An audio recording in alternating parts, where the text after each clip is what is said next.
ride with me in my foul life. What's up, podcast audience? We're back, The Foul Life. We got a special one coming at you straight out of the state of Oklahoma. I'm excited about this one. We got 3 guests tonight. You're gonna love them all. We've been experiencing some unbelievable hunts, both ducks and geese here in the great state of Oklahoma, with none other than our boys Blue and Trey from Flatline Outfitters. And they introduced us to Russ. Mr. Russ has become a fast friend. He owns and operates the Law Dog Hunting Lodge. He's rolled out the red carpet. He's welcomed us with open arms. And the last 10 days have been so memorable. Tonight, we're going to specifically talk about the last pretty much 48, 72 hours, and there's been a lot stuffed into those days. Today's episode of the Foul Life podcast is brought to you the Mcgehee brothers, Bryan and Mitch, Gatr coolers, the great state of Louisiana, cold-blooded at its core. We always talk about ice retention.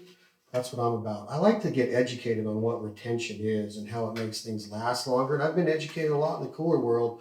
I love the brand. I love the culture. I love their family. I love their dedication, their commitment, all of their passion. They bring it 110% every time. And now they got what we're calling Gatr skin. Our coolers look unbelievable with the engraved pads on top. And they just delivered our Gatr tail boat and the padding on the floor, everywhere you have on the decking, everywhere you step, non-slip. It's got our logos of our sponsors and our brands engraved into it. It looks absolutely classy. First, it's top shelf, guys. I'm talking about Gatr skin from our friends at Gatr Coolers. Today's episode is also brought to you by our new friends, Cajun Boy Catering. We just ate gumbo. I'm going to ask one of our guests tonight, Cody Cannon from Whiskey Myers. You eat gumbo. That was good. Top 7 in the world. I'm top 7 in the world. Top 7 gumbo eaters in the world? Yes. Was that some of the best gumbo you've ever had? It was amazing. Yeah. They use some of our rubs in there. They use the little drop tine, the little foul. But it was just one of them things that was almost just, it was perfect. Every bite.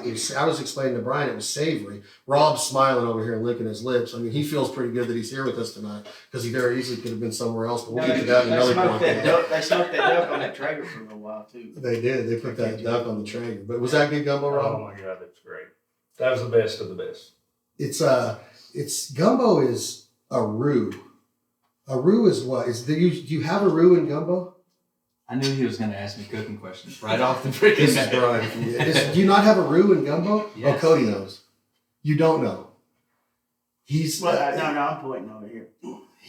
He's a roux is a gravy, or that's the beginning of the gumbo. Do you know what a roux is? Yeah, man, it's a roux. Do you know what a crawfish is? It's a roux. I seen one time. Hey, come here real quick. I got to know what a roux is. Is it R-O-U-X? Depends on what side of the bayou you live on. Is there another way to spell it? R-O-O. Get down here on this microphone real quick. What is it? I thought it was a smaller rougarou. What is a roux? You got to talk into the mic. Gravy, oil, flour, cook it to almost burnt. Keyword almost. Almost burnt. Almost. That's why they're here. I burn them. You burn them. Yeah, It's on a a big split scale. second of time. That's why we're here. So a roux is an almost burnt, just a little mixture, almost a gravy. You said flour in there. You got oil in there. Flour and oil, equal parts. It's almost a gravy. But man, that roux tonight was good. I need to learn how to do a roux. They make those automatic roux like Tony Chachery's and all those. And I know a lot of Cajuns that cheat and use that. So they admit it. They really admit that they use that kind of a roux. But as a whole, the deer steak tonight and the sauce that they had, that dipping sauce, as well as all of the gumbo was absolutely unbelievable. So thank you to the Cajun Boy Catering team. They flew here from the great state of Louisiana into Oklahoma to take care of us today, and we truly appreciate that. And last but not least, today's episode of the Foul Life Podcast is brought to you by Blue Moore, Trey Miller, Flatline Outfitters, Oklahoma, USA. It's something to say as far as getting your clients on what people always term the hunt of a lifetime. And that gets thrown around a lot. But I'm going to defer to my guests again. We all came here with, pretty optimistic attitudes. Was the last 2 duck hunts was that like what dreams are made out of? Absolutely. It was magical. Magical, huh?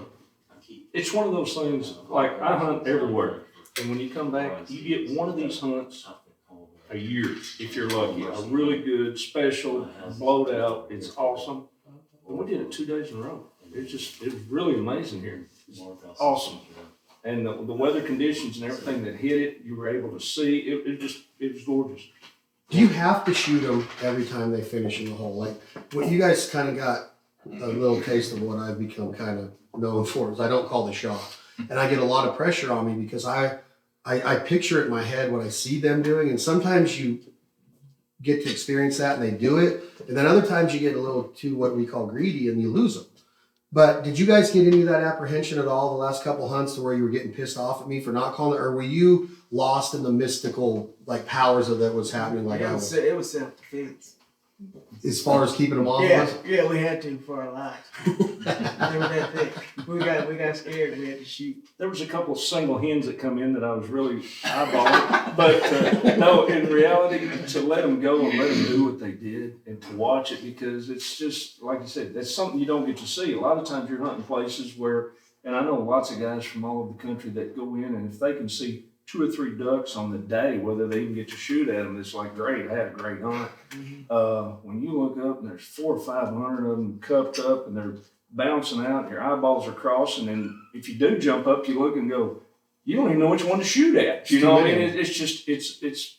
And that's because of the awesome network that Trey and Blue have built here. I mean, they got these landowners and they're, they become friends with them. They network. Russ has a network of people that they've built throughout the years here, and that's what it takes to be a great outfitter. I mean, I've been on giant Canada hunts here, lesser Canada hunts, speckle belly hunts, snow goose hunts, pintails and mallards over water.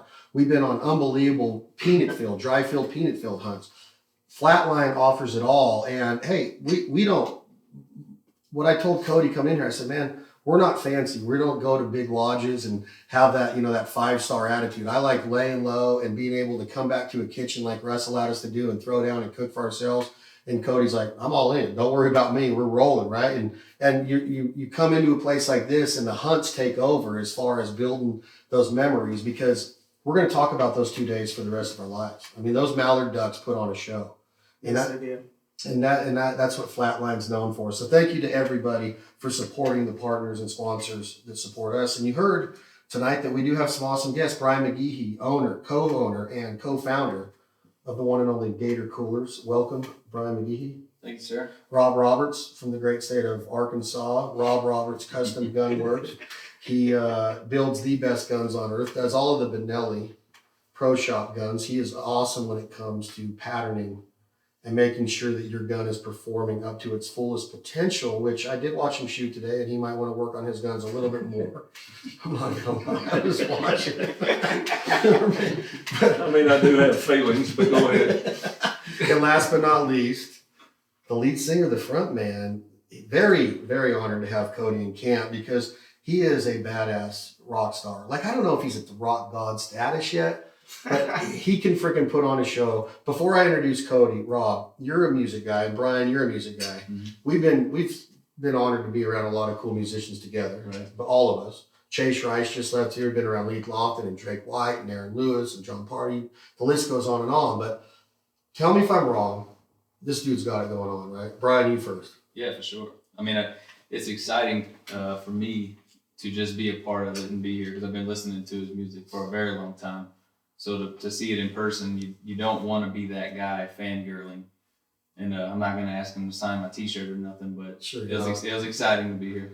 I agree 100%. Rob, you impressed No, me? he's already signed mine, but that's beside the point. No, it's fantastic, man. And what I've found hanging out with him the last few days is the man's got soul, and the talent is unbelievable.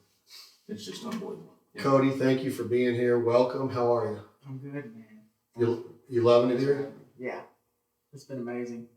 Camaraderie. At the end of the day, sometimes usually for me, that's what the hunt's about, I think. Really for everybody who loves to hunt, it's about the memories more than anything else. And spending time with people and stuff like that.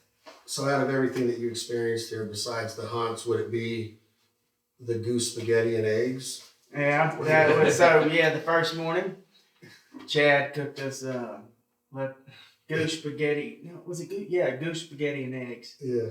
So that was Eggs over pasta yeah, that was good. with goose meat in it. We got our carbs in. we grinded that meat right in Russ's kitchen. We put the grinder out there. It looked like Texas Chainsaw Massacre going off in that kitchen in there. There was freaking meat everywhere. And we had Dan Henderson in camp from the UFC. We had Chase Rice, country music guy.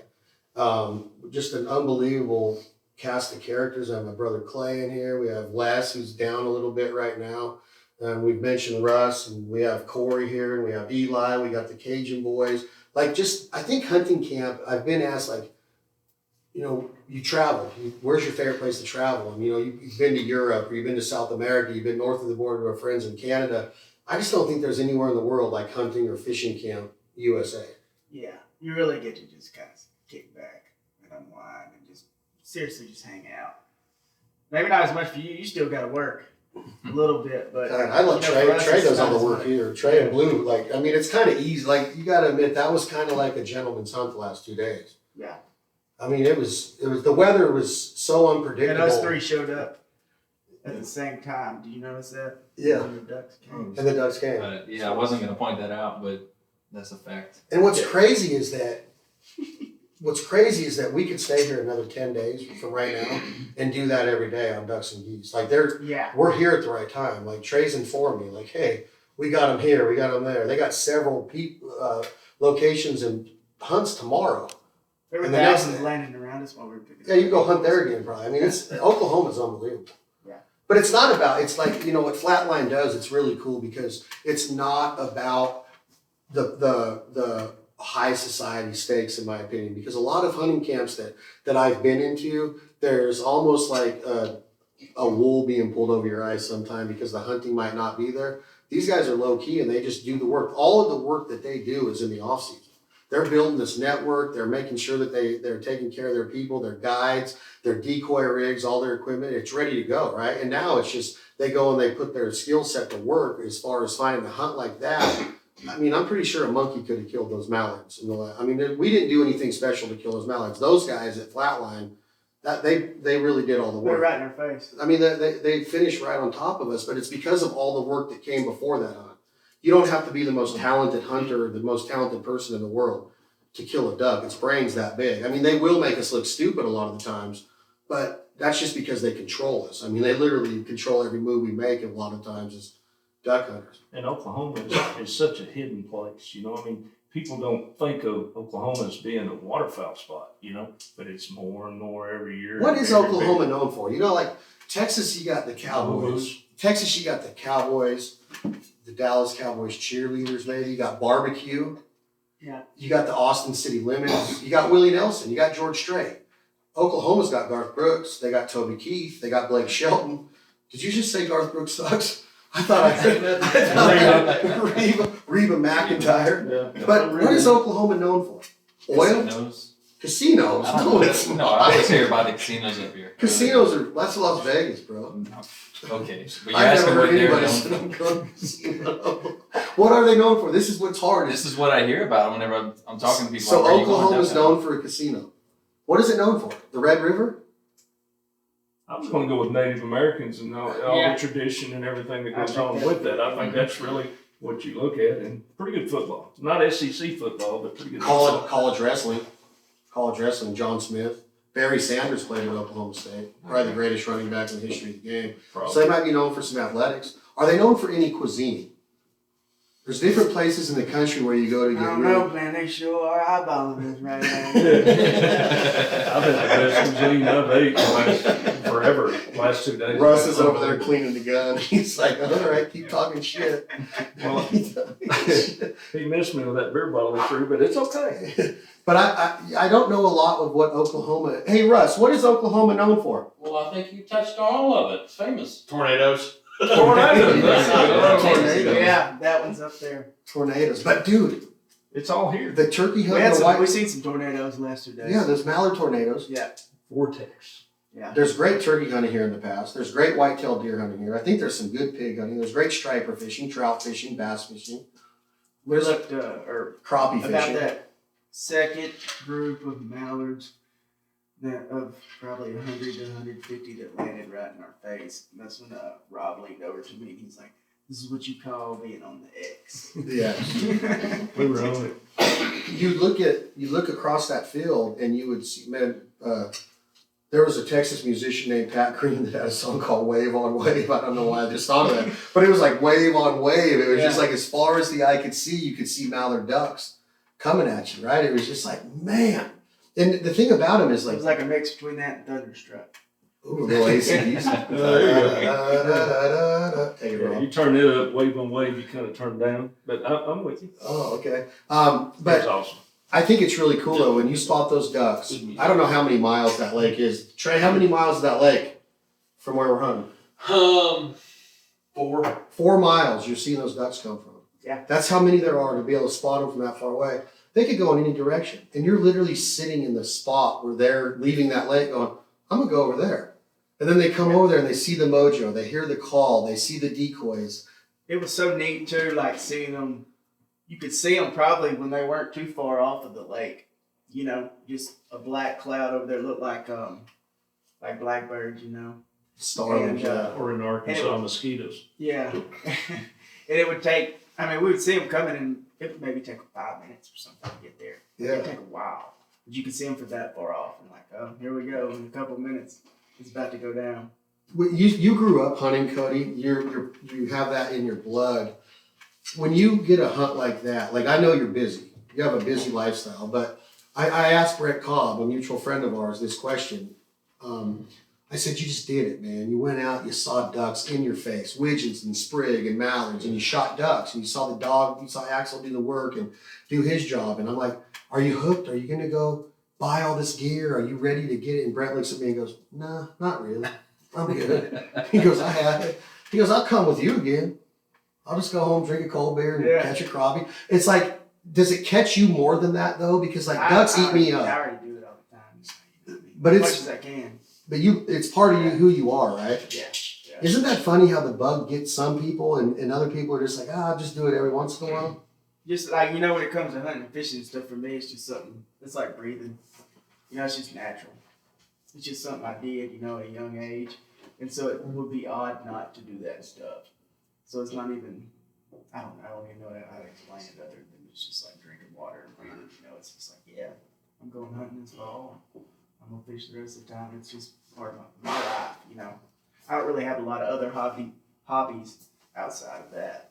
So when you have a song like Something You Don't Understand and your lyrics on this song, is this real life? How, like you watch a movie in Hollywood and you're like, that's kind of how it was. If you like talk to Tuff Hedeman in about 8 seconds, he's like, that's not exactly how it was. They Hollywooded it out, right? To the point to where he almost wanted to stop some of the script because he didn't like. Is that when you listen to your lyrics on a song like that about the 243 and coming, being passed down from generation, is that how it really was, or do you have to get creative and make shit up? I think you have to do both. You gotta make it rhyme and make it make sense sometimes and stuff like that. But no, that song's pretty, straight to the point. It's kind of how we grew up, and a lot of that stuff is just as true as it comes.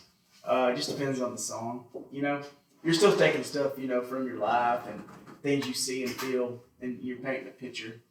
So it just kind of really depends on the song and what it's calling for. I'm going to go to Bryan next, but I have one more question along this. When you say it's something you probably won't understand or don't understand, a lot of people don't. Rob, they don't get it. Like they want, we've had conversations before about vegan or antis or whatever it is. I don't care what you do. But I'm not out protesting against people being a vegetarian or a vegan. I'm not out protesting. I'm not out doing it. Do you? Yeah. But just understand to vote with science, backup, scientific data instead of your emotions. Well, you killed Bambi. We're gonna cry. We're not watched a Disney movie. Yeah. Vote with your scientific backed up data, right? So when you hear that lyric, that's something you don't understand. That hits home to a lot of outdoorsmen because it seems like we're always needing to defend ourselves, or at least tell people why we're doing this, or that it's okay that we do this. And in reality, we shouldn't even have to. Nobody's going to get it. If you don't get it, you're not. I think it's very cool that we can mentor somebody and take them out for a hunt or a fishing trip and hopefully get them hooked. But when I hear those lyrics, it's almost like you're speaking to the general population that really don't understand what being in the woods or on the water is all about. Yeah. That's how I think about that stuff. That's just the new society where everybody's apologizing for doing something that's right. I don't have to apologize for going hunting. We had people come in. I had one time I killed a gator once, And but anyway, I put this Gatr on there and had some people come in and start just hammering on this gate. You know, why would you do that? Well, we had one found in South Carolina, some guys that a week after I left, and they pulled the Gatr and skinned it out to eat it and everything, do that, cut the guts, and 5 dog tags come out of it. Well, you know, I kind of like my dog better than I did the Gatr, but it's a form of life. And I'm not apologizing for none of it, and I don't think any of us should. Well, good transition into Gatr. Yeah. Killed one of us once. But you do hunt a lot of What about the gators. coolers? Well, the coolers are neat, but the Gatr is what I'm interested in right now because we talked about one of our sponsors tonight, Cajun Boy Catering. We talked yesterday about doing a full Gatr this summer, or you know, when we kill one. When is Gatr season? October? No, it starts the last Wednesday in August and runs through September. Typically, hurricane season can kind of mess that up. Have you eaten Gatr, Cody? Yes. Do you enjoy it? Yeah. I don't love it. But no, I mean, yeah, Not convinced on that. No, yes, it's all right. It's just, to me, it's just kind of like chewy chicken. But yeah, I dig it. But no, it's not something. I think they should change their name from Cajun Boy Catering to Chewy Chicken Catering. Chewy chicken. That's 3 C's. No, I've had a lot of Gatr, and it's pretty good. Now, have you only had it battered and deep fried? Probably, yeah. I'm trying to think though. Now, have you had it other ways? Oh yeah. Because I do Gator's like awesome. it, and I do like it. And if, you know, for any reason you need one earlier than August or September, just holler, because we'll come up with you again. No, actually, It's going to be under the Disneyland ponds. Little Rock Zoo really enjoys me to come in there once in a while. No, we have some sources. We'll just go with that. It's not illegal. Everybody thinks I'm it's never doing any more podcasts. Never without It doesn't have to be a fucking podcast or anything. No, Hey, it's- Cody, we but do they're dog podcasts. eaters. All right, let me call my homeboy. Well, you got to call me first. Yeah, You I gotta gotta go through The you. PA. Call your PA. Yeah. Personal assistant to Cody Cannon, Chad Yeah. Bellinger. You're gonna make tens of dollars. So, Brian, the Gatr though, Mhm. real quick. Now, okay, he gets pissed. Come over here again, please, bud. He don't like me talking about cooking with him. He so always he's- asks me how to cook. He's I gotta tell him have every backup. time, dude. I'm not the guy. real quick, You got a good backup. you're a Cajun. So Yes, sir. talk slow first of all, real quick, when you talk to this microphone. Come down here real quick. What parts of the Gatr can you eat? I mean, you can eat everything. You can always eat anything. Okay, so is it mainly the tail though? Mainly the tail. So what we like to do is, for Cajun Boy Catering, we did for Brian a couple times. We stuff the tail with Boudin pepper jack cheese, wrap it in bacon. It'll change your life. Skin on? No skin. No skin. Skin off. Now, do you eat the jaw too? You can eat everything. The lower jaw is good. The legs are really good. That's some good meat. But most of the tail. Tail's the best part. So why would the tail be good? Aren't they always using it to They're swim always as their good. rudder? But wouldn't that make it tough? Not really. No. It's not the same concept as like. There's like 4 Oh, ribeyes yeah. inside it. Right, there's 4 fillets, 2 on the top, 2 on the bottom, or tenderloins really. 2 on the top, 2 on the bottom. Did you bring any with you? Not unfortunately. Damn. I could go for some of that. What's your name? Dalton. That's Dalton from Cajun Boy Kid. He's going to be Yes. he's going to come in as color commentary once in a while. Those 4 are surrounded by fat and pull them out, and like I said, it's just awesome. I've had Gatr a few times, and it's sometimes it's really bad. But I think it's if you get a piece, if you get a piece of that fat or something, and it's not like a steak where you like a little fat in there. It's like frog legs, you know, you get frog legs, you get bad frog legs. See, that's- that's what I was about to say. It's like those are the two things. I don't dislike it, but those are the two things that I'm like, yeah, okay. Do you like- do frog legs? I don't really I like bit into one time the wrong way. I guess I bit a tendon and it fucking popped me in the mouth. I don't eat them no more, man. That was it. Really? I swear. I don't mind. You guys. I don't mind. No, I get more. I don't mind frog legs. Love them. But I love crawfish, and he don't even really like crawfish. I love crawfish. Burnt out, man. They're a lot of work for a little bit of meat, but that meat is so good. It's so good. I wish. Yeah, it ain't that much work to get it down, you know. Well, you got enough money to pay somebody to take the meat out of tail for. That's the PH. Yeah. Chow, what are you doing? I'm taking crawfish meat out of Cody's crawfish for him. He plops it in my mouth and sit back and getting fanned. Like grapes. Crawfish. We both have a mutual friend, Drew Keith. Mhm. You know Drew down Oh, at yeah. Honey Break. he pisses me off a lot of the times by sending me videos of his boils. What goes into a legitimate crawfish boil? I know that there's corn on the cob. Mm-hmm. Is there artichokes? I like mushrooms. Mushrooms. Mm-hmm. Man, it soaks up all Garlic, the seasoning. sausage. Hot. Because artichokes, they say, soak that all up and get real spicy too. Mushrooms get real hot. Mushrooms get hot. Okay, there's corn on the cob mushrooms. Yeah. There's sausage, crawfish, Garlic. You can put garlic. little new potatoes. Oh yeah, the little. Potatoes. Yeah. Tamales, good in there too. Wait, a what? Tamale. Is that a pepper or that? No, like a deer tamale and corn Yeah. husk. Really? Yeah, little sack in there. There you go. Into the boil? Kind of after, You whenever you're just- soaking it. I like Why are you looking at me like I'm full of shit, I'm man? down. I'm just saying that shit. I've never seen that. I'm trying to And picture you're the that. one That's from good. Louisiana, so I So know Mickey, you're right. Mickey Brown's tamales is kind of a big thing there. Everybody brings deer meat down there. Did my dad used to have freezers full of them, but they come kind of wrapped in 2 or 3 to a little bundle in a sack of a bunch of bundles. We just drop it in there, Drop it in the boil the boil. Yeah. and let them cook off, and then you mix them in with the crawfish right up on the table. So it's in a sack. It's not like breaking up and getting loose in the No, boil. but I'm saying you just throw them in with the rest of the crawfish to serve it.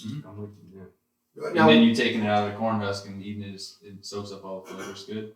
what exactly is boudin? Do you know, Cody, without him explaining it? Or is this another cooking question? Hog That's guts and another- rice.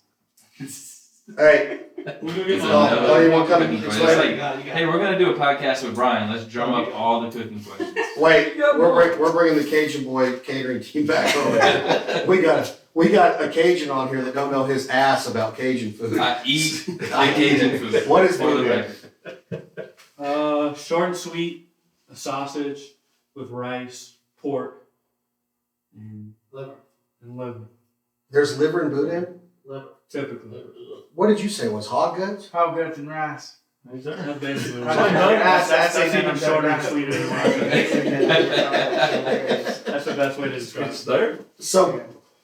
So you take a casing and you stuff it with rice, hog liver, and sausage, or crawfish, or seafood, whatever your choice Whatever is. your choice is. And then is it edible right then, or do you cook it first? Yeah.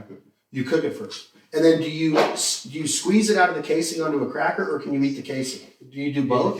My favorite, all-time favorite way, straight out the casing, Steam's cane syrup. Wait, you squeeze it, you eat it with the casing. And eat it with the casing, drizzle some Steam's cane syrup on top. Steens, Steam's cane syrup. Steins, 2 E's. Steens. Steam's cane syrup. I'm getting some of that. Will you ship me some, Ryan? No. I don't know my ass from syrup, man. Hey, you self-admittingly don't know a lot about Cajun food. You just- Every time. Every That's why we time. got the You Cajun boys you here. showed me a bunch of videos yesterday. Yeah, look, you can't give up all your secrets on Oh, the you first do. date. You have been cooking. Yeah. You can't give up all your secrets on the first date because then they ask you them every freaking podcast. It's nothing but cooking questions. So if I answered them, it'd get worse, I think. Okay, let's talk about that gumbo tonight, real quick again. Brian, Yes. It was great, and I appreciate the effort from Delvin and Brett. I'm just asking you if you know this because I Yeah, know. go ahead. What is gumbo mean? Because And not the mud. I'm being for real. Does anybody know what the historic term of gumbo is? It a musical term?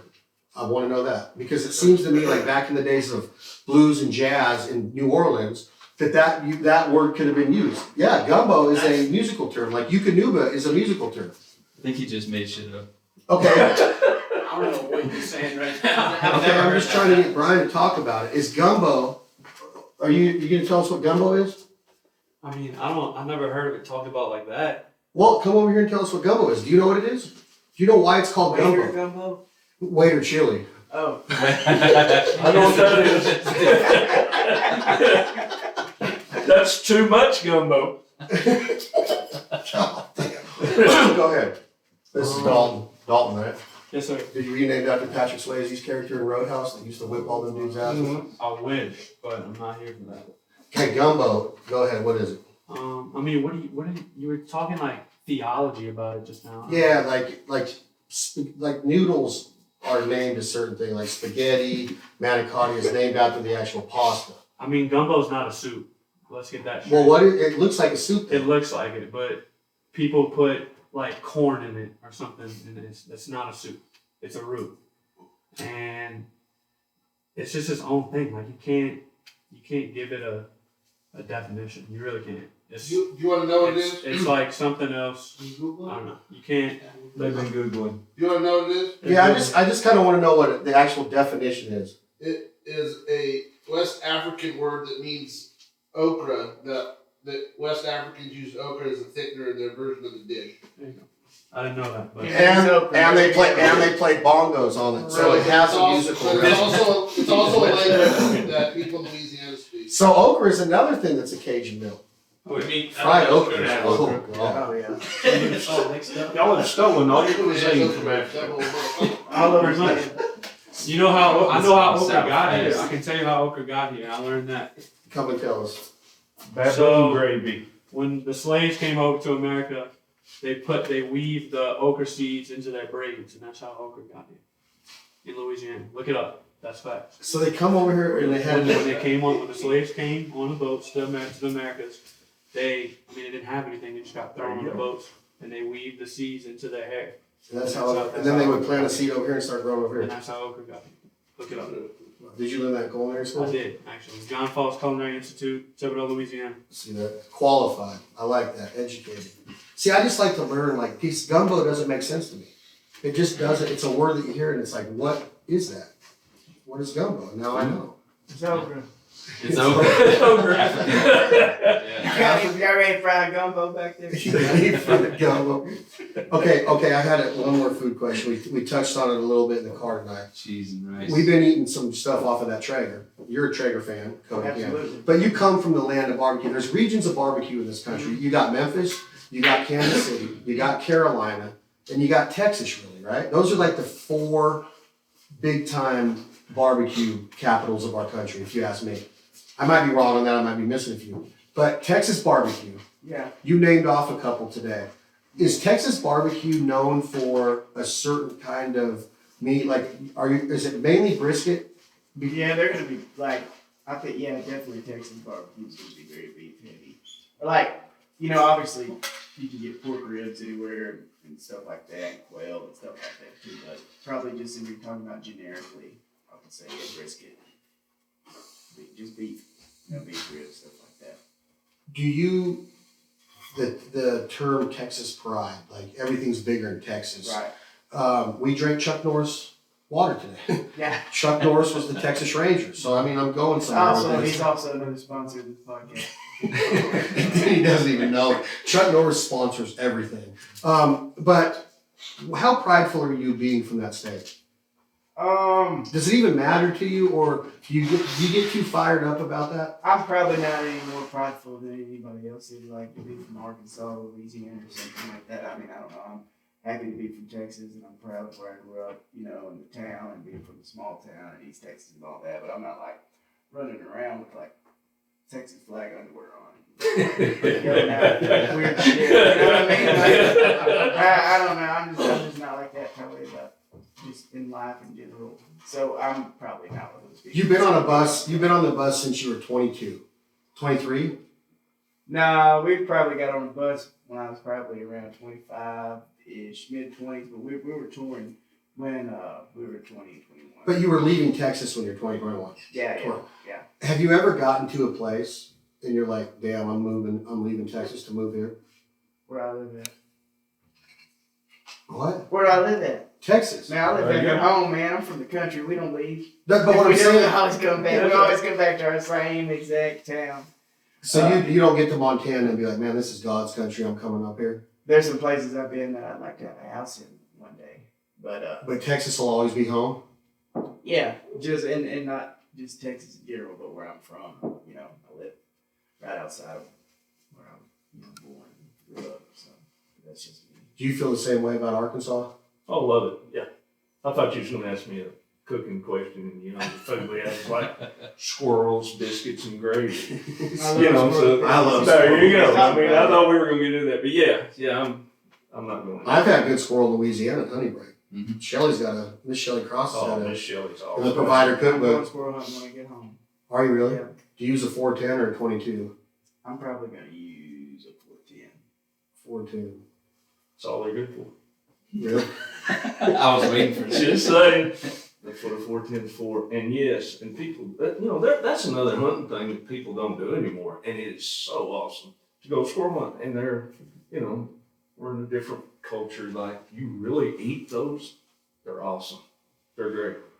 Here's how I do. Squirrels, biscuits, and gravy is really, really But good. do you agree that it's almost like crawfish a little bit? Not the taste, but it's a lot of work for a little bitty morsel of meat that's so good. But there's so many bones in a squirrel that are hard to get away from unless it's deboned, right? Which it's almost impossible to debone a squirrel. That's a lot of work in itself. But a squirrel's a lot of work to eat. What part of the squirrel do you eat? Do you eat the brain? Do you eat the? Nah, do you eat all that shit? that's before my generation. I can't. No, I You know can't a lot get of down guys with that do. I know a lot of guys that do too, especially in Mississippi. I've been in many deer camps and duck camps mainly duck camps but they're held at deer camps that eat a lot of squirrel brain. I was like, When you eat I don't know if this happens to you, Rob, but when you eat a bunch of squirrel, do you have dreams about climbing trees? Yeah, I find myself doing that. Yeah, every time. is this for real? Yeah. No, my legs start kicking a little bit red. It's strange. Really, I don't. I'm just agreeing with you. I do. I do. I've done that on Gatr. You find yourself laying up on the bank. Do you get critical of other music? Do you listen to somebody else and be like open-minded about what you're hearing? Because you don't co-write a lot. You don't collaborate a ton. Do you really just shut off to other music? Or do you, for example, Corey's sitting right over here. You listen to Corey play some tunes the other night. Yeah. Singer-songwriter, he's from Texas. He's from Tyler, Texas. Or no, Odessa, Texas. Living in Nashville now. When you hear somebody sing like that, which I believe in him, he's got some talent in my opinion. But you as an individual, with the success you've had, do you look at somebody and be like, oh yeah, I'm into that, that's groovy? Or do you just kind of be like, man, I ain't got time to listen to freaking music anymore. My whole life's been full of this shit. No, I'm down, especially if it's live. I'm down and digging and sitting around. We had a great time. We were all just sitting around the song spot the other night with Chase and everything. So yeah, I'm down and open-minded. But in my truck and stuff like that, I don't listen to music, which is, I guess, a different question than what you asked. But Are you listening to the Foul Life podcast or This Life Ain't For Everybody? mostly that's all really what I listen to. But now I'm always open and down, man. If anybody's playing music, that's great. But I don't go out of my way to listen to a bunch of music. Just because at least these days, just because I've heard so much of it, on the road and been playing it all the time. So I would listen to a podcast if I was driving around before I'm jamming a song really loud on the radio. But I guess live sitting around the fire and stuff like that's completely different because I don't get to do that very much anymore. So that's I'm excited to be a part of that. And do you hear something to where, if you hear a song, whether it was Chase or whether it was Corey singing it the other night, do you hear a song and be like, man, why didn't I think of that? I'm going back to songwriting now because you've written some freaking amazing songs. You played this song the other night called The Wolf. All of us are fired up about The Wolf, right? That's going to be, that's one of the coolest songs I've heard in a long time. I can't even explain how good that song was. It was awesome. But do you ever hear somebody's song and be like, damn it, I should have thought of that? Because when I hear you sing The Wolf, I'm like, I've always talked about, playing to eat. Anytime and all that I shit. listen to Brent Cobb or Chris Knight, Damn. why didn't I think of that? Wow, nice freaking drop right there. Those two are the best. Yeah, no, I don't know. Maybe, I don't know. Honestly, I don't know. I guess I haven't put that much thought into it. I'll get with my assistant, and then I'll get back. Who's she? Who's she? She's ugly. She got beard. You're calling me ugly? That's some bullshit. Kept claiming your ducks today. I know. I shot pretty good today. I wanted to try. That's another. Nobody wanted to claim Rob's. That's no shit. That's probably why I was doing it. Listen, I wouldn't put those in the bag limit if they didn't want you to shoot them. And they banned them, and they taste good. I want to transition into that real quick about the actual hunt. we talked about Trey, we talked about Blue, we talked about the work that it goes into, but then on the other side of it, you have to rely on your equipment and your gear. I always talk about what our shooting system, the high-vis sight, the Benelli shotgun, the Federal Black Dot ammo, and the Rob Roberts custom work that he does on it, from the choke tubes to the forcing cones. I don't want to get too geeked out because you are a gun nerd, but somebody asked me the other day before you got to camp, Rob, about the forcing cones and the manipulation of what they do to the wad or the flight of the BBs going from the muzzle, out of the muzzle, through the choke tube, and then out into the atmosphere to kill the target. What is that exactly is your team doing to that barrel? And what, when you start to talk about the forcing cones, tell me exactly what they are and what you're doing to them to make that shot pattern that much denser and stronger. Well, it's probably one of the most important things that you do. It's actually taking, you okay? Yes, sorry. Actually, by lengthening and polishing these out, you're taking distortion out. In the European market and everything, they still use different wad types, cardboard and paper and different types, of wads, where here we really don't. Everything here in the U.S. is we're shooting, plastic wads and stuff like that. So by taking them out, that's just taking some of the distortion out. You don't need them in there. A lot of the companies, are making them without it. Your European guns still are going to have them because of that big market over there. But what it amounts to, it's just like a funnel, if you would. So when you go boom, everything goes through that funnel that was supposed to form your shot, but in reality, it's distorting out of it. And so I'm showing you, like you can see that on the podcast. And but it's taking back pressure off your shoulder, so you got felt recoil difference, and then it's putting all the strays basically from the distortion comes back into the pattern, lets this choke tube take over, and that's what we really spend our time. And we've got some new stuff coming in the future where we can't get too overboard about it right now, but all the tests we've been testing for several months now, we've got some new stuff coming that's going to add to it. It's going to be phenomenal. And like I said, taking the forcing cones out, for one thing, allows your barrel to take over, bore your gun, and then lets you. Why are they in there then? Why are they in there? Because of the European type. I mean, like I said, there's. Because of this. Yeah, it's not all about the U.S. Right, but it's because of the design of the shells in the old days in the proof houses. And we appreciate them all leaving them in there. We do a lot of them, but we wish all of them would leave them in there, and if you're listening, leave them in there. But no, that is one thing that it's just proof, and we can prove it to you every time. We can go show you befores and after on pretty much any one we run into. So when you start talking about the flight of the BBs that are coming from our blind out into that wad of ducks. Why don't more ducks fall when they're so tight together and you're like picking them out? Because you're not hitting them. No, that's a good question in my opinion, because it's like you're spraying out there, but people are like, man, how could you not hit a duck? You got all these BBs and they're in this pattern, but man, we miss a lot of shots as duck hunters. Yeah. So why are we not just being like, dude, we can't miss with all of this technology and the flight and everything? I know that your shooting system is second to none, but why do we miss? Well, it probably the biggest reason people miss, if you've got 6, 10 people, whatever the case may be, in a big blind, take them. And what do most people do? They start shooting before they even get the gun up there. It's just like it's a race to get on it. And if everybody pull up and go, boom, boom, like you see a lot of times you get in a blind and there's like, okay, you 2 guys are going to shoot this or these 3. They just hammer them.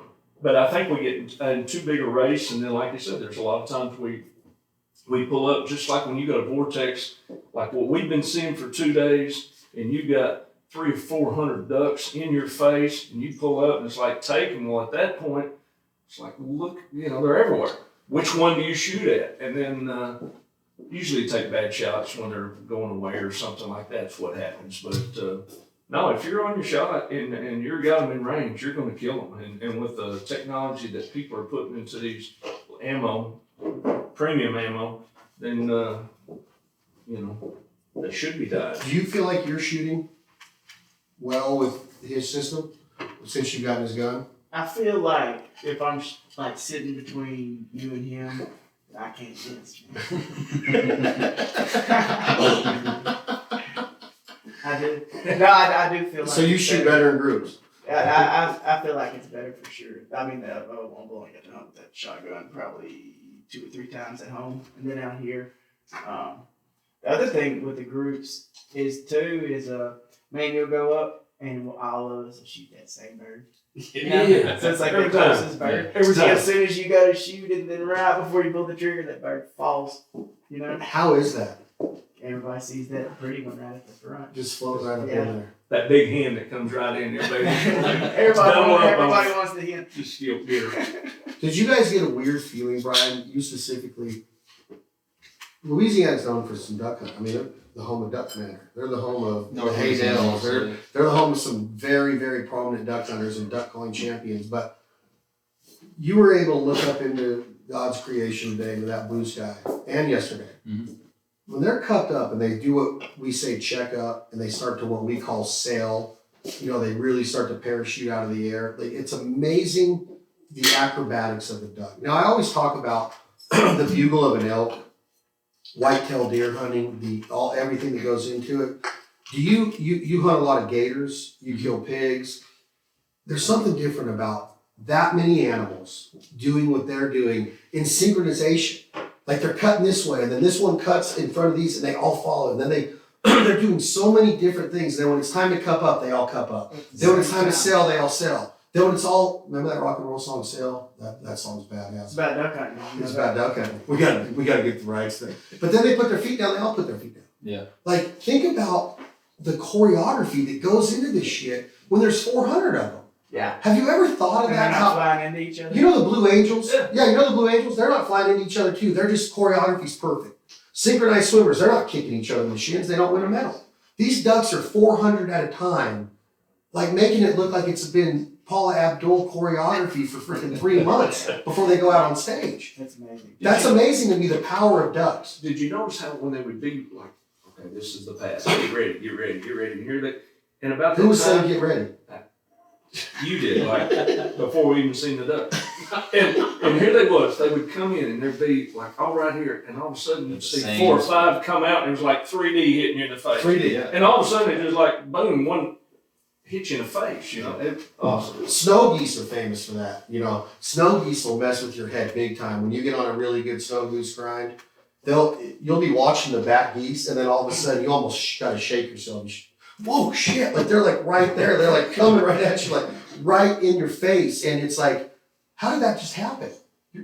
Because they mesmerize you. Yeah. They get you in this what's that called when you get Trance. Yeah, you get in a trance. You're just like. Hypnotized. You're hypnotized. You're just like, oh my gosh. And then all of a sudden, just like, and that's why I think I don't call the shot as well. Like Clay's like, you called that shot too early. And I'm like, holy shit, I can't do anything right. Every other time, I don't call it enough. I call it too late. You know what I'm saying? I called one on you too late yesterday. I said, take him, and you got up, and That was behind the mojo. and it was already behind the mojo. Yeah. Don't shoot that mojo. Yeah. That's another good point, Rob. You've hunted ducks a lot.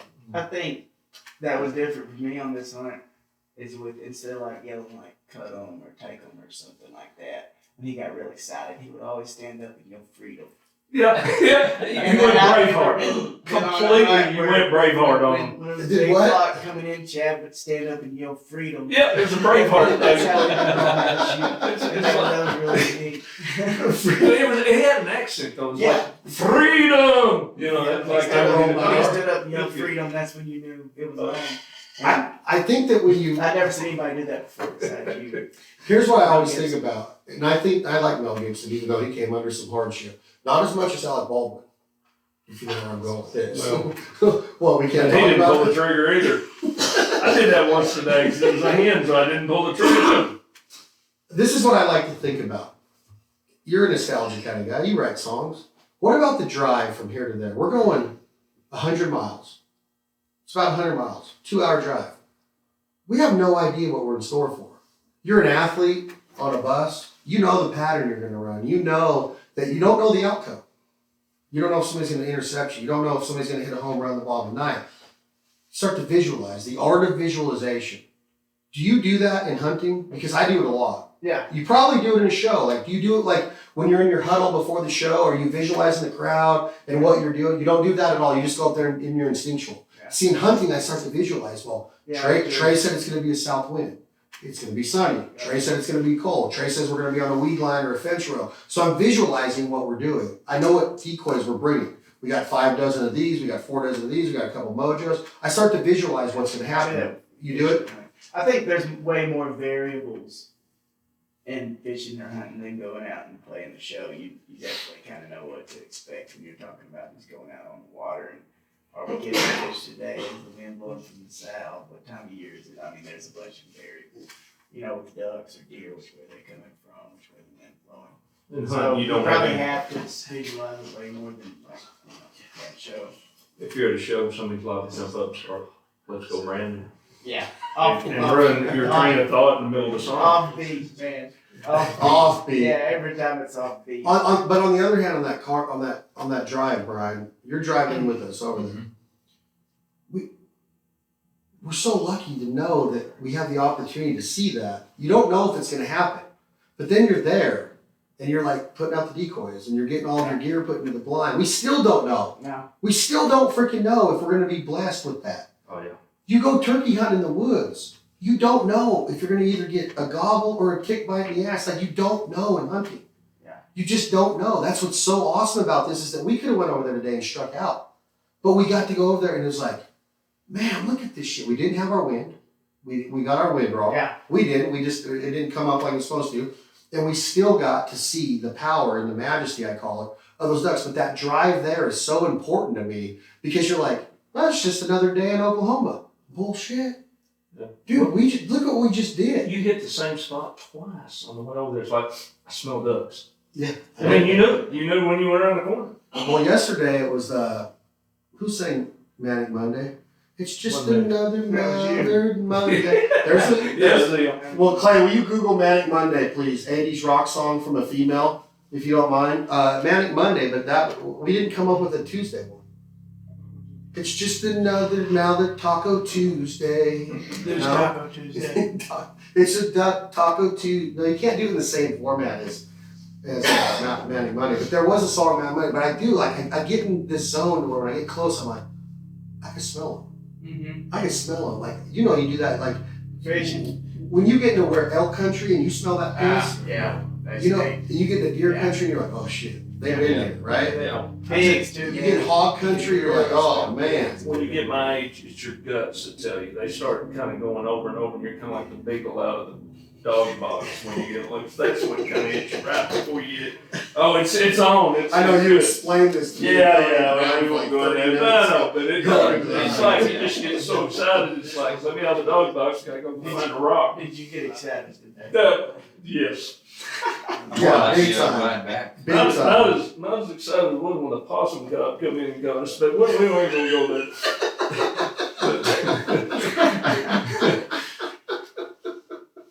Oh, Rob, Man, I'm telling you what, the last Is it 2 the days bagels? has been absolutely Belinda Carlisle? as good as much fun and the Huh? food. Everything's been great. Yeah. It's just been really good. The goose tacos were off the chain too, man. Were they? They were good. Would we be having as much fun with this if we hadn't killed ducks in the last 2 days? We gotta That's ask a great ourselves question. that. Do you get tired to where you're just like, man?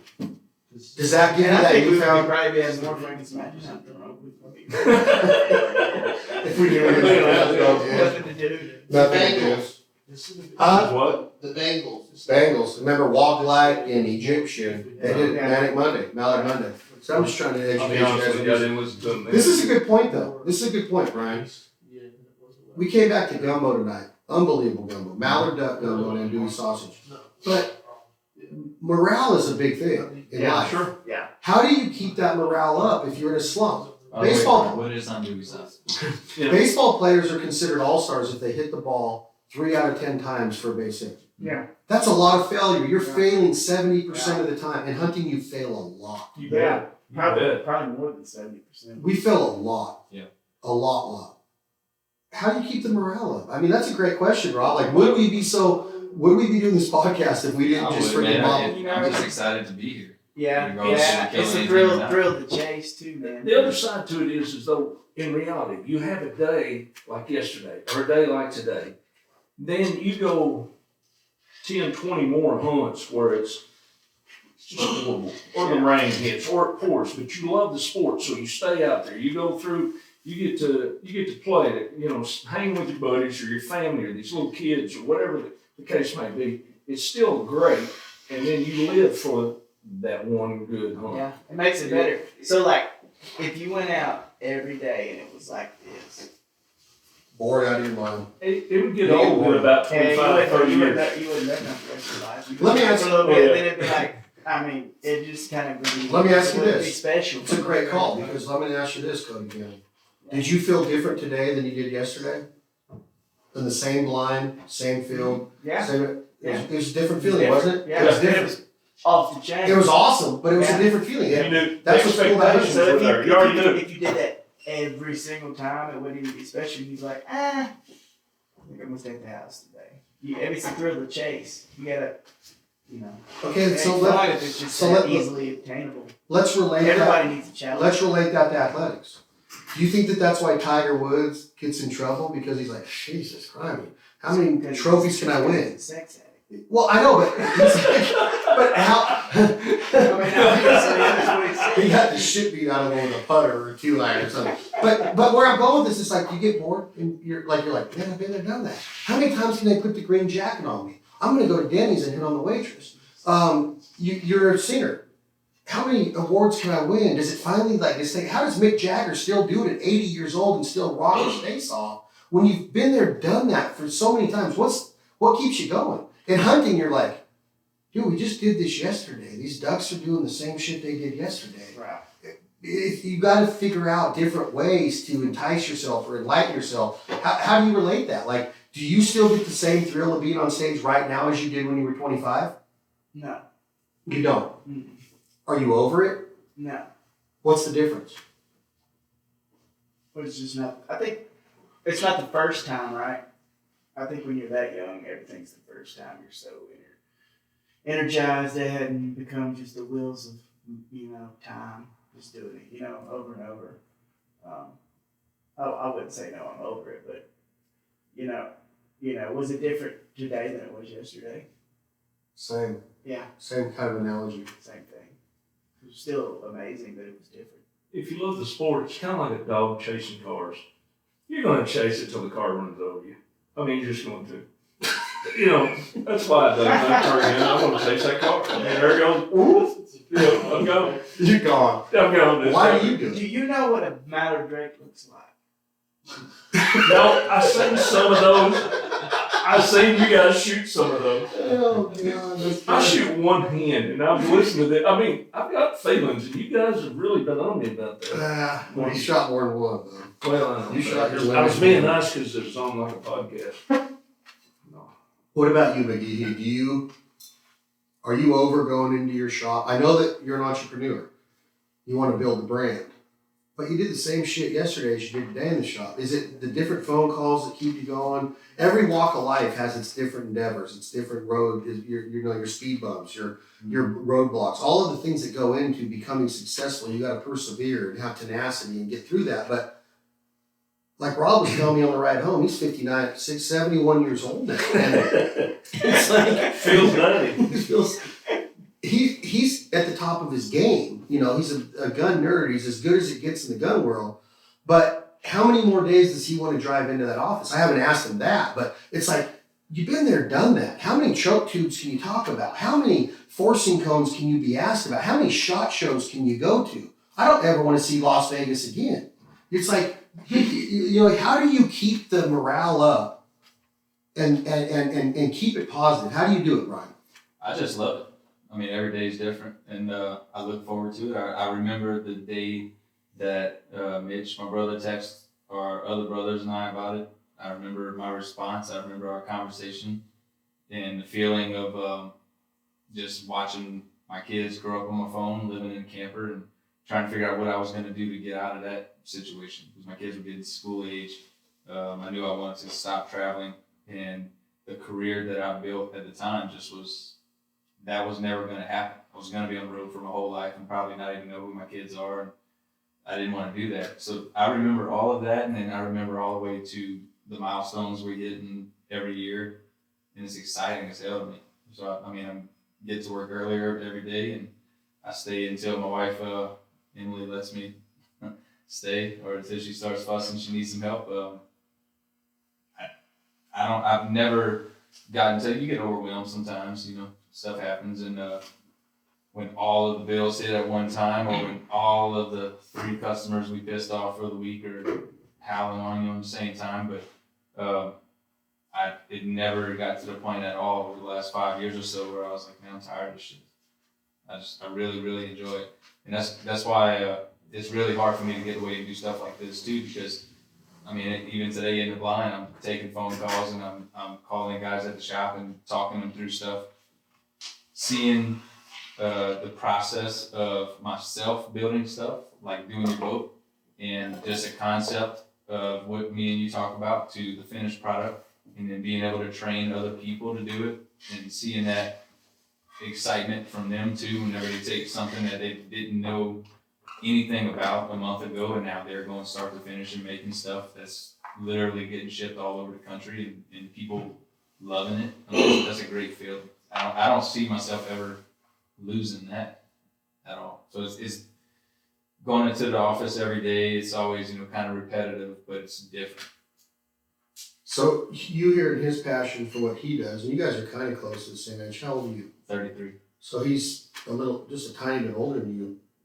You kind of are in a different phase of your career to where you're almost like, I don't need to go out and do that as much. I want to stay right here with my wife and my baby right here, because he had kids young. He was married young.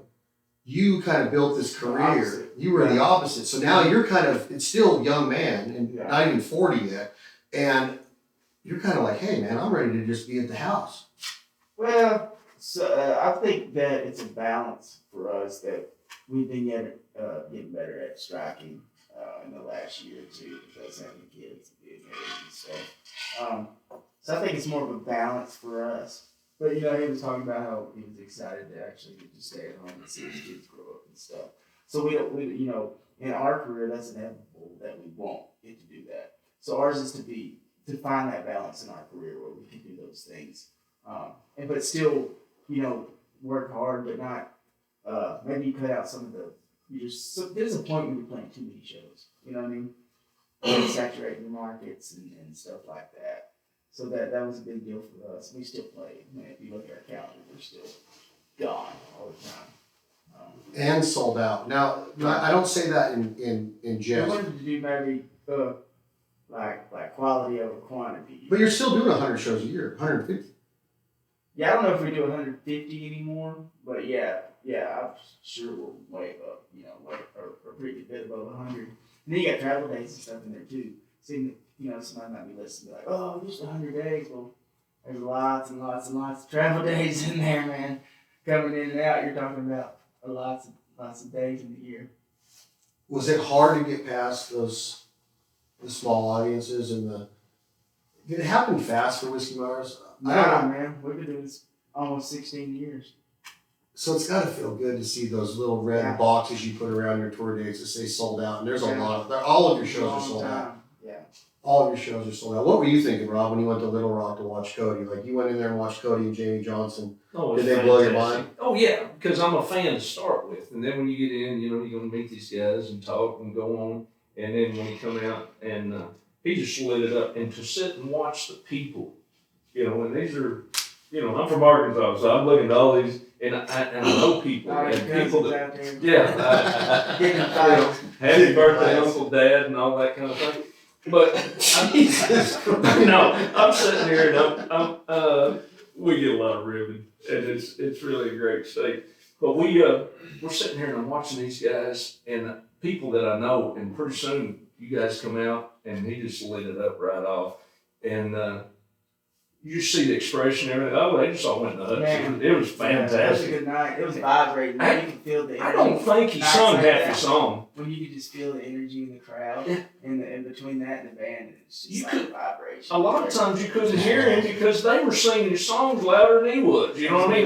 They lit it up. They loved him. What an accomplishment though to have that. Oh, they did. There was one But song. the next night he's in Tulsa, then he's in Oklahoma City, then he's in Billings, Oh Montana. man, we sure do wish our routing was that good. But you know what I mean? It's like these people are singing your songs all over the country. That's gotta be a cool ass feeling, man. It is, man. You know, That's you're just honored, you know, and you know that's why you write songs. Hopefully, maybe people will like them. And well, actually, no, that's not really why you write them. You just kind of write them as a form of expression and art. And then if people like them, then that's probably the bonus of it. Do you think you got any inspiration in the last 72 hours for a song at all? Do you think like that, or are you just so relaxed and out of your head? So no inspiration at all. So yeah, I don't get it that way. I'm different than everybody else. I like to sit down with a blank slate, nothing, and just start playing. Just play a little bit, and just then it just kind of comes to us. It just happens. When it happens quick, and it doesn't really come. You know, and then that's just me. You know, everybody's process is different, and you know, I've done it so long that if I go in with a preconceived idea, it usually just kind of it just doesn't turn out as good. Maybe I worked too hard on it, or I got in my way. You know, to where if it's just natural and flowing out, there's you know, those songs like that. When I write them, it's just nothing. It's just kind of like almost vomiting on the paper or something, for better lack, you know. And then you look at it and you're like, man, there's no way in hell I wrote that. You know, that's so when cool. that actually happens when you get out of your own way. Listen, I could talk to you guys all night, and you know what would be cool, and I don't know if this would ever be allowed. I have to talk to myself. But I would like to do one. I'd like to do one of these at a show one night after, like when you're not. With all the guys? Well, yeah, just the band, because it's just like it's really cool for me. That would be cool. It's an honor for me to know you at home. Everybody is different, you know. Yeah, and I know that Trey and Blue and Rob and Brian and my brother and everybody here, you know, loves your music. But I think it'd be cool to like just hear it from them and like how this all keeps happening, because I keep telling people all the time. I mean, I don't know if there's a hotter band in the country. Like as far as I'm not trying to kiss your ass and say like, hey, you guys are the next Beatles, because even though I think your music's better than the Beatles, they are awesome. I don't want to hear it. I love their shit. But you guys got something going on, bro. So congratulations and thank you for being here. Yeah, I think it's cool. You know, if you've seen it, you know, behind the scenes too, I think it's so special for us to see how it was built. You know, never having really an expectation, you know, like that. Just literally doing it because we didn't have a lot of options in life, and we like to play music. And we never sometimes these cats, you know, go out there like, man, one day I'm going to be on TV and walk a red carpet and stuff like that. And that's like the farthest thing, at least from my mind. You know, I'm not about that at all. It was just literally, and the rest of the guys for that matter. Man, it was about the music. And we did it, you know, independent. We always wanted to be ourselves. We never wanted to sign a record deal, never did sign a record deal. We always wanted to put out our own stuff, be our own people, and do it our own way. You know, for better or worse, we didn't even really care about the consequences. I guess it's going to make the backwoods and everything. And so that was kind of cool, you know, if you could see it from that perspective, to see just, you know, how I guess it kind of worked out pretty good for us. It's got to be mind blowing. To look back on, it's got to blow your mind. But just to have hey, we're doing this on our own, in our own way, and if it works, it works. If it doesn't, you don't care to play music.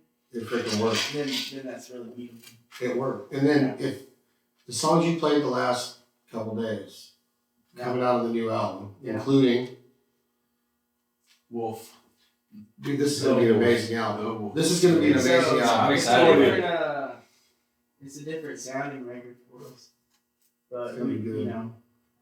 we got horns on it and stuff, and I've always wanted to do a record like that was different. You know, still obviously Whiskey Myers with score, but we got to really have fun with it and do some fun stuff. I can't wait.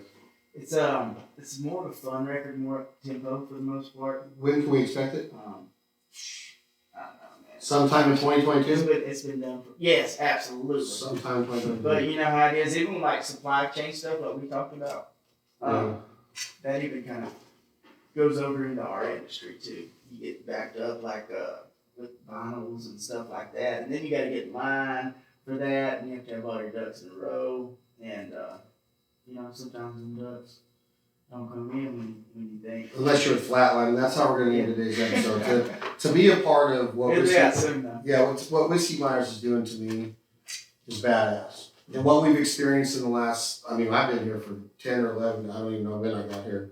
Chase Rice, he's been here for what, 35 days or some shit. But how do you explain it? I'm going to start with you, Rob. When you see Trey standing over there and you know the work that they put in, and they have vision too. They know we're coming. Sure. They knew you were coming. They shoot your stuff. They know he's coming. They listen to his music. They know he's coming.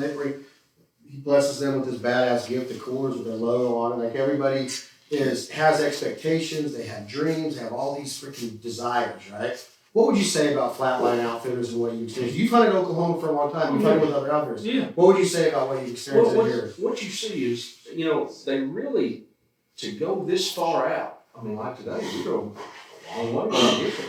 So, I mean, they're patrolling a ton. They're doing scouting. They're back and forth. So it's not just, come on in, we're going to take your money and you go out here. No, it's actually the same thing that we are all, same thing he was talking about on the cooler, same thing he's talking about his music, same thing you got a passion about what you're doing. So he's giving you the opportunity to have the best that you can do because he's really worked his butt off to go out and find it.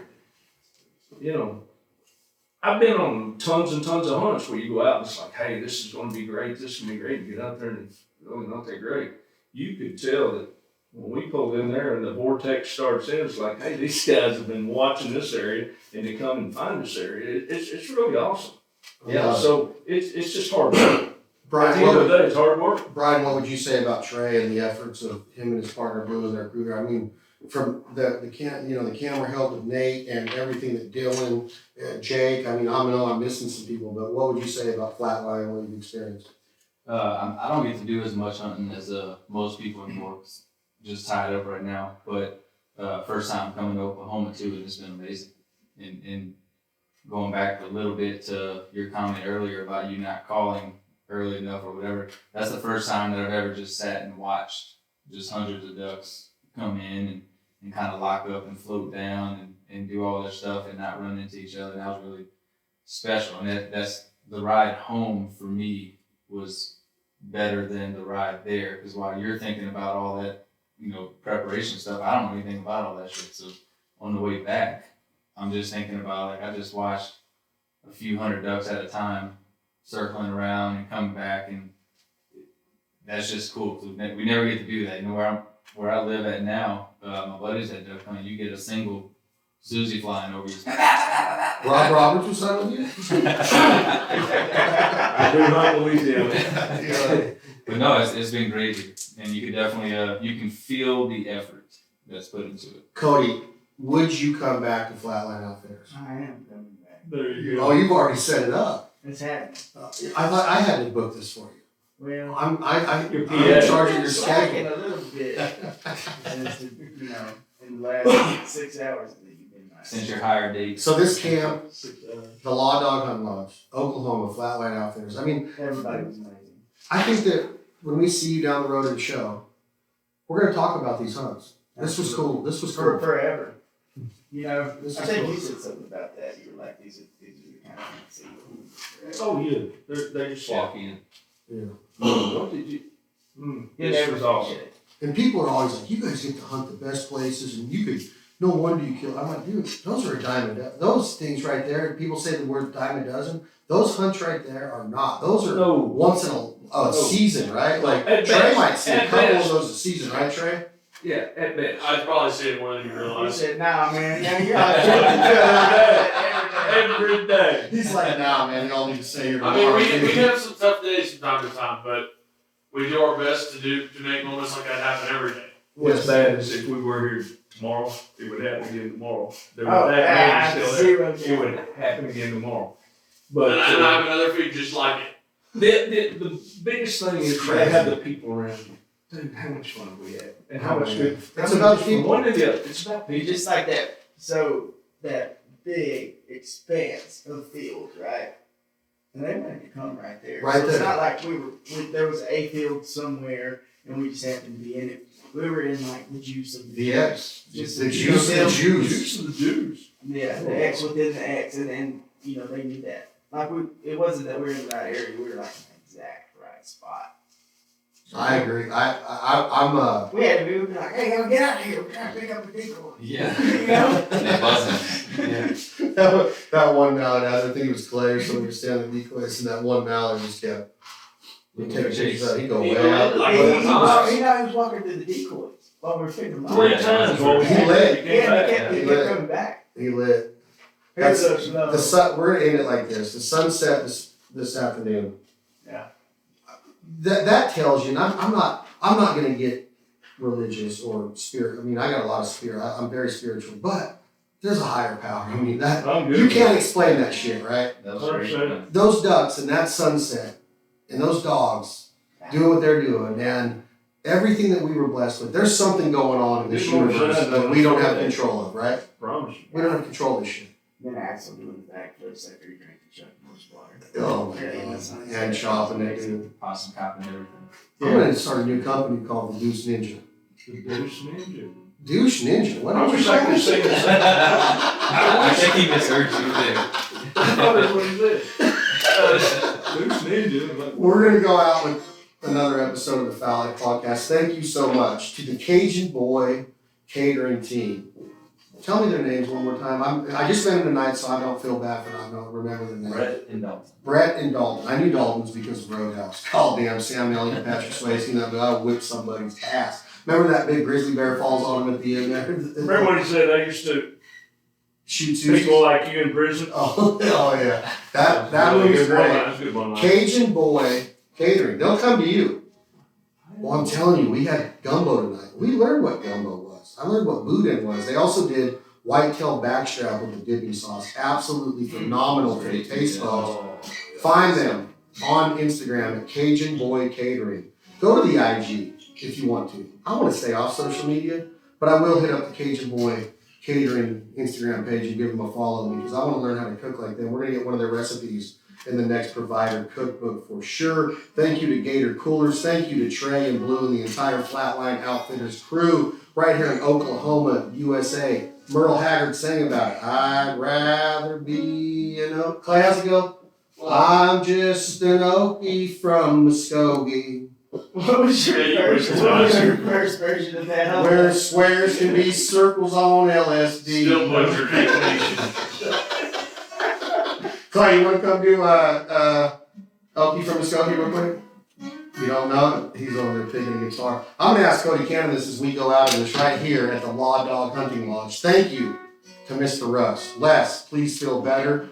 Thank you to everybody in Oklahoma that rolled out the red carpet. What was this burger spot we ate at? The Dairy what? The Dairy Mart. The Dairy Mart. Absolutely phenomenal hamburgers.